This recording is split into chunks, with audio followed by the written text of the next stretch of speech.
think I like this little life. This little life. I think I like this little life. This silly little life.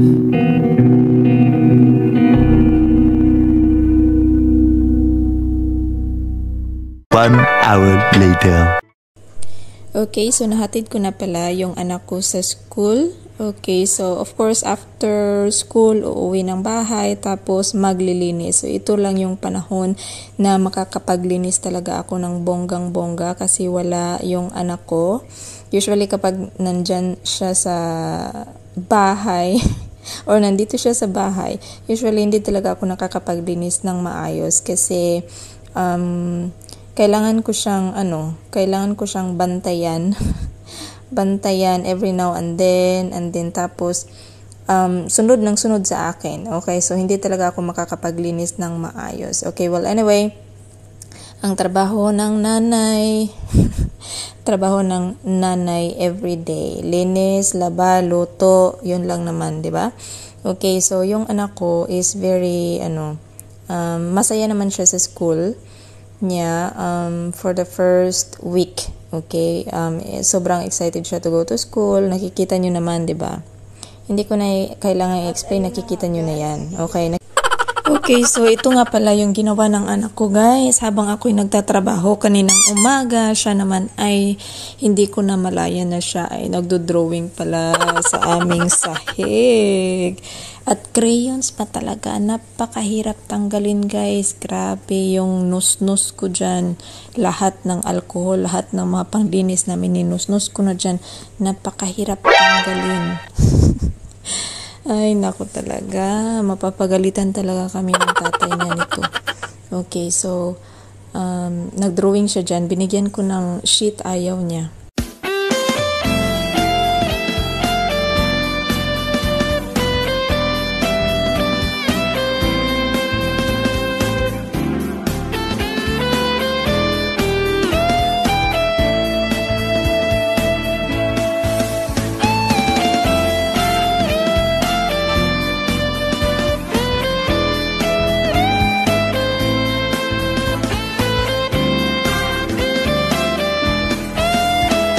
Ang ganda-ganda ng ating panahon sa labas, guys. Oh? Ang ganda-ganda.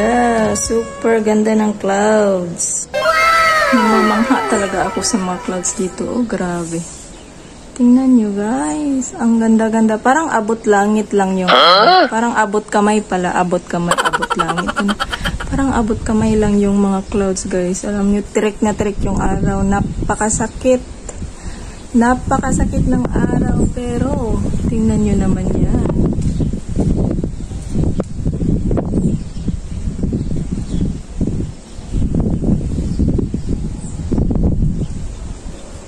Alam nyo, guys, okay, so ngayon pala, simula nung dumating ako dito, wala na akong pakialam sa aking skincare, guys. Napakainit, tirik na tirik yung araw sa labas, like, alam mo yung tipong kahit hindi ka lumabas at nagsuot ka ng mga ganito, talagang makikita mo yung difference, guys. Talagang maitim dito, tapos dito, yung bandang dito talaga is medyo maputi. Okay, meron ka talagang, para ka talagang naligo sa dagat, yung mga ganun ba.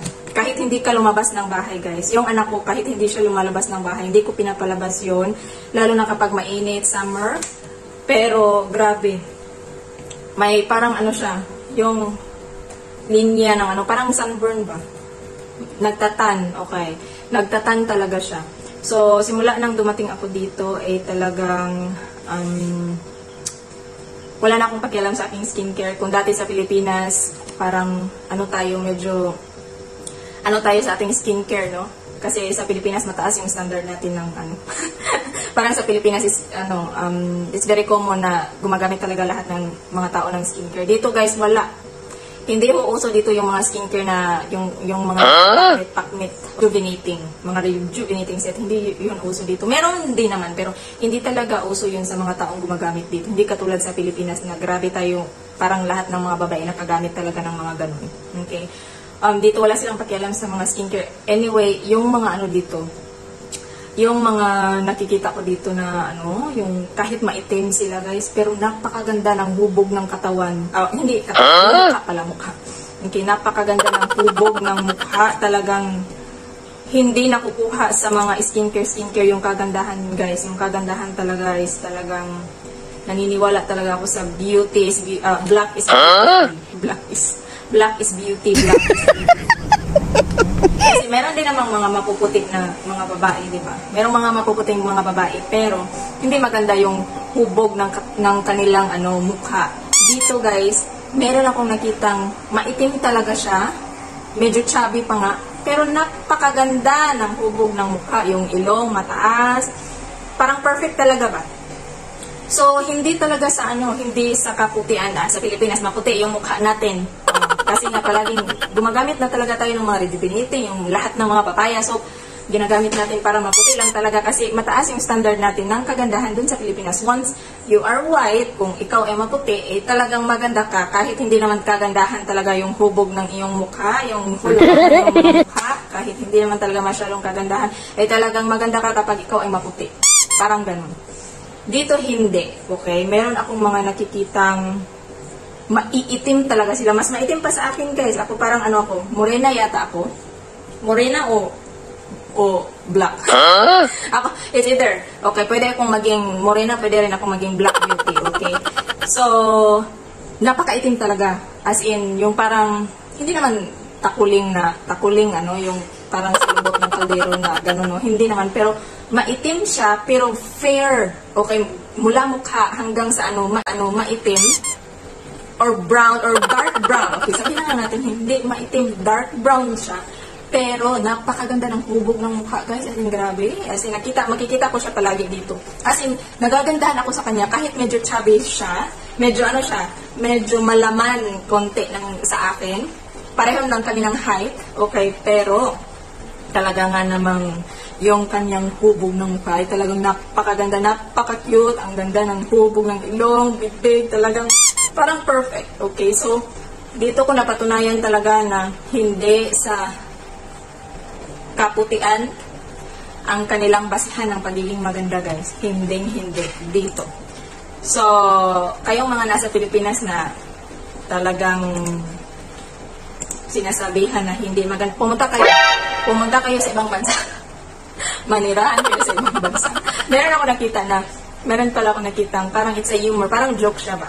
Sa Facebook yata yun, na parang nasa maling bansa lang tayo nakatira kasi sa ibang bansa, yung mga kulay natin is very, very, gustong-gusto nila. Alam niyo yung mga Amerikano, gustong-gusto nila yung kulay natin, mga morena, mga brown, gustong-gusto nila yun. Kaya yung iba nagpapatan talaga, kahit doon sa Europe. Okay. Dito guys, okay, dito ko talaga napatunayan. Alam nyo, sa mga nakakilala sa akin, hindi ako makinis, tapos hindi rin ako maputi. Ako ay isang morena, parang morena yata ako. Tapos, when I was pregnant, ginaganito, meron akong mga kaibigan ng mga Boliviana pala. Okay, kasamahan namin sa aming relihiyon. Ginaganon nila ako. Ginaganon nila yung skin ko. Hindi ho ako makinis. Sa totoo lang, sa mga nakakakilala sa akin, hindi ho ako makinis. Pero dito ko lang ho napatunayan talagang na sa ibang bansa talaga tayo ay medyo na-appreciate yung ating kagandahan, guys. Hindi naman kagandahan yung na-appreciate nila sa akin. Hindi. Yung skin. Alam nyo, dito, ginaganon nila, I was pregnant, okay? For those na para sa akin, nung nag-pregnant ako, I was very ugly, okay? Parang I felt like, nagbago kasi talaga lahat ng, yung katawan ko, yung hormones kasi nagbabago yan when we get pregnant. Kaya, medyo, ako, nung mga panahon when I was pregnant, I feel ugly. Alam mo yun, yung parang nagbago lahat, parang umitim ako, kasi nga lalaki din yung anak ko. So, umitim ako masyado, maitim na nga, tapos nagbuntis pa, mas umitim, di ba? Tapos, ginaganon nila ako, hindi ko alam, minsan nahihiya ako, kasi tinitingnan nila ako, tapos sinasabi na, ang ganda-ganda ng kutis mo, tapos wala kang pores, wala kang pimples, ganon. Sinasabi nila, kasi nga naman, nung nagbuntis ako, wala talaga, hindi rin kami, dili kaliwat na mo. Yung sa pamilya namin, hindi kami yung mga taong maraming pimples, hindi. So, wala talaga din naman akong pimples. Tapos, lalo na dahil sa Pilipinas, nag-skincare din ako dati, di ba? So, when I got pregnant, di ba, dahil sa hormonal changes, minsan, lumalabas yung mga pimples natin, minsan din, gumaganda yung skin natin. Okay, so when I was pregnant, I feel na, kuminis ako, yung mukha ko kuminis, tapos mamula-mula kasi to. Parang natutulog. Okay, when I was pregnant, doon ko lang naranasan yung mamula-mulang aping, guys. Okay, parang apple. Okay, yung pag-agising ko ng hapon, mamula-mula to. Sabi nila naka-makeup daw ako. Sabi ko, hindi naman ako naka-makeup. Uy, hindi naman ako bakit naman ako mag-makeup? Nasa bahay lang naman ako. Okay, so, natural na mamula-mula itong mukha ko. Tapos, kuminis kasi tumaba ako. Siguro dahil because of the hormonal changes, by the time na lumaki na yung tiyan ko, yung nakakakain ako, medyo tumaba ako, so nabinat siguro, parang gumanon. Oh. So, kuminis siguro, hindi ko alam, pero para sa akin, hindi naman guys. Alam mo, merong isang Argentina akong kaibigan siya. She is from Argentina. Pero ang ganda-ganda niya ha, yung mata niya is parang mata ng pusa, ano talaga, blue-green ang kulay. Tapos napakaputi niya, ang ganda ng hubog ng mukha, ng ilong. Pero alam niyo, ang ginagawa niya sa akin, ginaganon niya ako, tinitingnan niya ako, tapos nakukonfuse talaga ako, guys, kasi, tinitingnan niya ako, parang sabi ko, baka naanuhan to sa akin ba? Na napapangitan. Nakukonfuse talaga ako, kasi bakit tumitingin sa akin? Tapos, kasi, nasa ano siya, sumabay siya sa amin ng asawa ko, pauwi. So, sumakay siya. Tapos, bigla niyang sinabi sa asawa ko, "Uy, ang ganda ng kutis niyang asawa mo, walang pimples, walang kapulse." Ganun siya. Pero malaki na yung tiyan ko, guys. Malaki na yung tiyan ko noong mga panahon yun. So, yun yung mga panahon na parang nagbago na yung hormonal changes. At nakakakain na ako, kaya medyo tumaba, kaya siguro nabinat, siguro ito medyo gumanon, parang nagpabotox na. So, kaya siguro nila na-appreciate noong mga panahon iyon. Okay, so, dito ko lang talaga napatunayan na talagang sa ibang bansa ay itong mga kutis natin, kahit walang skincare, ay na-appreciate ng ibang tao. Okay, ng ibang tao. So, yung mga Amerikano nga, nag-sunbathing, sunbathing, nagpapatan ng kulay kasi gusto nilang ma-achieve yung parang tan na kulay. Buti yung mga Amerikano kasi kapag nagpatan sila, yung mga balahibo nila parang mga gold, diba? Parang gold yung kulay. Pagkatan nila, medyo mamula-mula. Ang ganda, diba? Parang mamula-mula kapag nagpatan sila, napaaraw, mamula-mula. Tayong maiitim. Magbilag tayo ng araw, okay? 1 year, sige, sabihin na natin, 1 year tayo nasa aircon, okay? Hindi lumalabas kapag mainit, guys. Nabilaran tayo ng araw ng ilang minuto, bumalik na yung kulay natin. Oo. At saka, alam nyo, kung ako magbibilad ako ng araw ngayon, ay naku, magiging, yung kulay ko magiging takuling sa lubot ng kaldero, yung parang ganun maitim. So, talagang, pumunta na kayo ng ibang bansa. Okay? Kayong, hindi na-appreciate sa Pilipinas, pumunta kayo ng ibang bansa, guys. Ma-appreciate kayo doon. A few moments later. Alright, so hapon nga. Alright, so maghahanda pala ako ng chicken empanada para sa aming hapunan. Alright, so yun yung ginagawa ko, linis ng kaunti, tapos maghahanda na mamaya-maya ng para hapunan o di kaya pagkain ng aking anak para pag uwi niya mamaya ay may kakainin na siya. Alright, so lang to, chicken breast, and then nilagyan ko lang ng sibuyas at saka may ahos. So lalagyan ko pa sana to ng ginger o luya, kaso lang wala na kaming luya para matanggal yung lansa. At nilagyan ko rin ng chicken cubes para may lasa naman at kaunting asin para magkalasa ng kaunting yung ating chicken breast.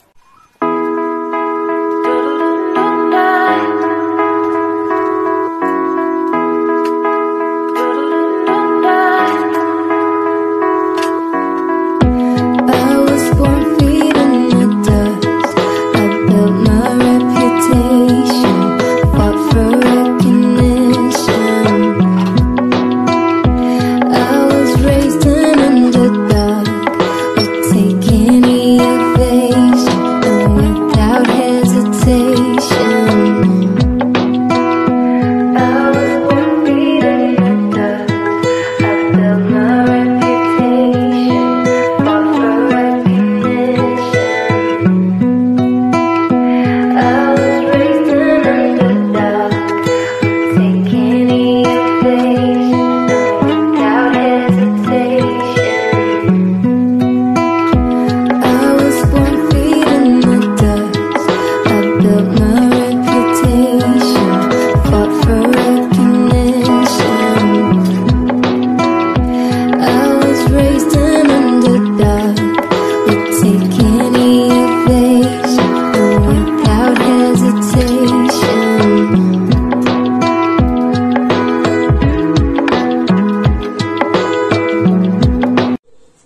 Okay, so naluto na pala yung ating chicken breast at hahanguin ko lang.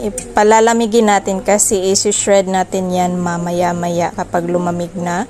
At saka hindi natin itatapon yung soup kasi gagamitin natin yan mamaya. Okay, so lumamig na, isi-shred na natin ito. At naghanda rin ako ng cheese para cheese empanada. Okay, so mag-start na tayo.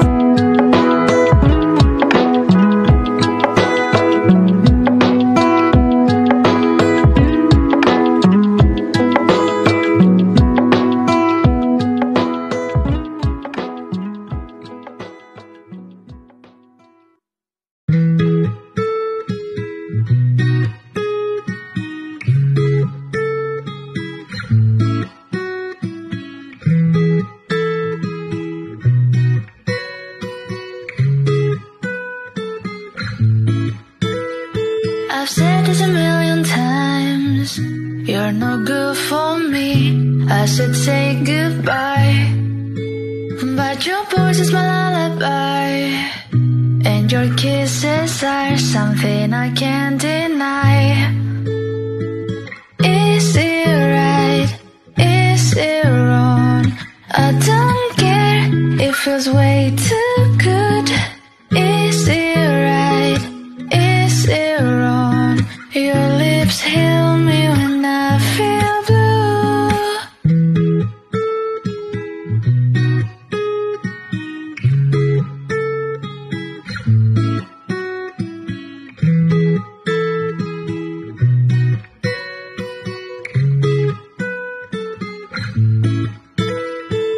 Some days I say you're the one I hate, but I wake up in your bed again. Some days I say I will run away, but it's all a lie, 'cause I always stay. It's all a lie, I always stay. It's all a lie, I always stay. It's all a lie, I always stay. It's all a lie, I always stay.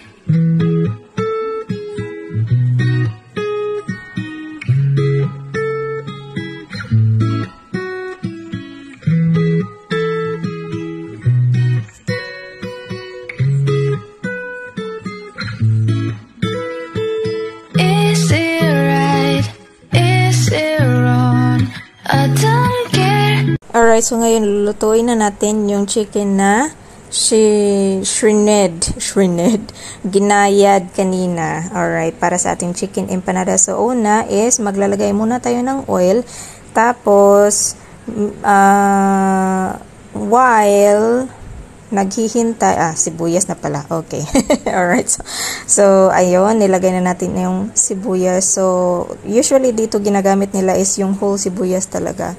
Napakaraming sibuyas nilalagay nila. So, yung sa akin kaunti lang. Tapos, nilagay natin yung chicken. Tapos, nilagyan ng mga condiments. Yung nilagay ko is hindi maraming condiments. Kasi meron na tong timpla eh. Alright. So, ang nilagay ko lang is garlic powder. Tapos, kaunting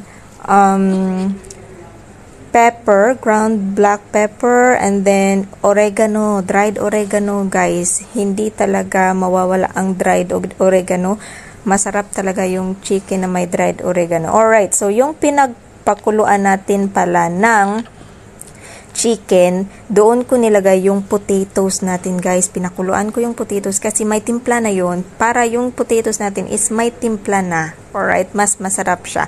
Okay, so nilagay ko lang doon. Tapos yung soup ng chicken is nilagay ko para lutuin ng kaunti or ng bahagya itong ating chicken. Tapos naglagay ako ng paprika na medyo maanghang itong aking nilagay. Alright, para maanghang yung ating chicken kasi wala akong hot sauce or ahi. Okay, so hindi ako nakagawa. So nilagyan ko lang ng hot or spicy paprika upang maanghang na hindi na kailangan ng spicy sauce. Alright, so I guess you already know how to make balot-balot the empanada. So I think alam nyo, at it's very easy na gawin lang ito guys kasi alam nyo, ready na itong ating tapas, okay? Hindi na tayo yung gumagawa dati ng tapas, okay? So, binili na namin to para ready na, mas mabilis, okay? Mabilis yung ating trabaho, alright? So,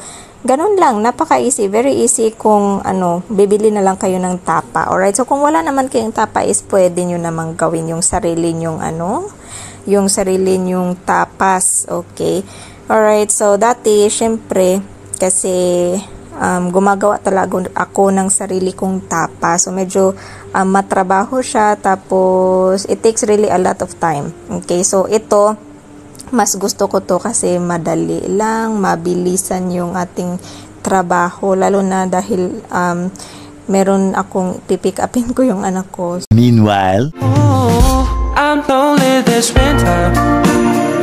I'm fulfilling the wish of the loving being I don't know that would hold for me to be alone. I'm lonely this winter, but I hope for a lover. If you want me, then come in front at my door. Fulfill your wish to be my lover. My lover, be my lover. Fulfill your wish to be my. a few moments later. So, alright, so I'm going to pick up na my son. Kasi sabi ng teacher nung Friday, sabi niya, please pick him up 10 minutes before anong tawag dun? 5:30. Sabi niya, please pick him up next week at 5:30. Kasi medyo naboboard yung mga bata doon. Tsaka last Friday, siya na yung last na na-pick up ko. Siya na lang yung bata doon. And every time may nagdo-doorbell, ay talagang inaabangan niya, sabi ng teacher. So kawawa naman. So pick upin natin ng maaga. Ano pa? Mga 10 minutes lang naman ang bus. Pero ngayon is 5:26, late na nga ako. But everything is ready. Ready na yung pagkain niya. Make sure na may pagkain na siya when he arrives. When we arrive at home, meron na siyang pagkain. And then, also, meron na din kaming pagkain. Everything is ready na for our dinner later. So, para when he comes home, siya na lang yung aalagaan ko. Siya na lang yung papakainin ko. Kasi every time he comes home from, nung first day of school, kawawa siya kasi pagod na pagod siya, nakatulog siya sa couch. Kawawa naman. So, at gutom na gutom, uhaw na uhaw. So, I always make sure na when he arrives home, I give him the food. I give him the attention. Sa kanya na lang. Okay. So, andito na ako mag-abang na ako ng bus. So, parang uulan. Medyo makulimlim ang panahon ha. Maganda tong bahay na to. Kita niya. Parang katulad ng bahay namin. Pare-pareho. So, medyo makulimlim pa rin. Parang uulan siya. Pero, parang hindi rin naman. Parang ulan, parang hindi. Okay, so tingnan natin. Wala pang bus. I'm still waiting.